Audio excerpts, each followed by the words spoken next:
আসসালামাইকুম রহমতুল্লাহ বরকাত। বস এখানে ওনারা যে জায়গাটা দেখাইছে এটা হচ্ছে কি 3 ভাগের 2 ভাগ হচ্ছে টিলা, আর এটা হচ্ছে জমিন, কিন্তু এটা হচ্ছে তেরাস। এই কোনা এনে যায় এনে যায় এনে যায় এনে গেছে, এটা কোনা কান্যা ইঞ্দি কুদ্দুরি আর আপনার আর বাকি জায়গা হচ্ছে ওই টিলাত, ওই টিলার হেডে। এটা আপনার এই আমরা আগে যেরকম এরকম জমিন দেখছি এরকম জমিন না বস, যেন হচ্ছে টিলা। টিলা মানে আপনার এইভাবে বেঁয়ে আছে, এইভাবে আসি, এইভাবে গেছে, এইভাবে যায়, এভাবে গেছে, এইভাবে যায়, এইভাবে গেছে, ইচ্ছা মানে ইঞ্জিন টিলা ইঞ্জিন। তারপরে এই সাইডে একটা টিলা আছে, এটা টিলার একটা অংশরে তারা করছে। এটা আপনার এরকম সহজ জমিন না। আর তারা যেরকম এখন তারা যেভাবে টোকা টোকা ফিলার গাইছে এটা হবে না বস। এটা দাগের এটা একটা দাগ আছে, এই দাগের ভিতরে জায়গা ভাগ হইব, অর্ধেক এমুই তেরা ইচ্ছা মেরে ইচ্ছা কোনা কানা এইভাবে ভাগ হইতো না যে ভাই।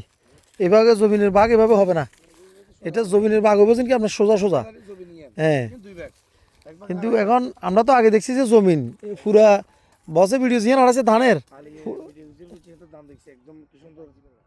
স্কোয়ার ধানের ধানের ভিডিও দেখছিলাম, কিন্তু এখন দেখেছি ইঞ্জিন টিলা, উপরে টিলা ইঞ্জিন, এই উপরে টিলা ইঞ্জিন, নিচে দিয়ে অল্প দূরে জমিন আছে আর বাকি ব্যাগা পুরা ব্যাগা টিলা। সালাম আলাইকুম।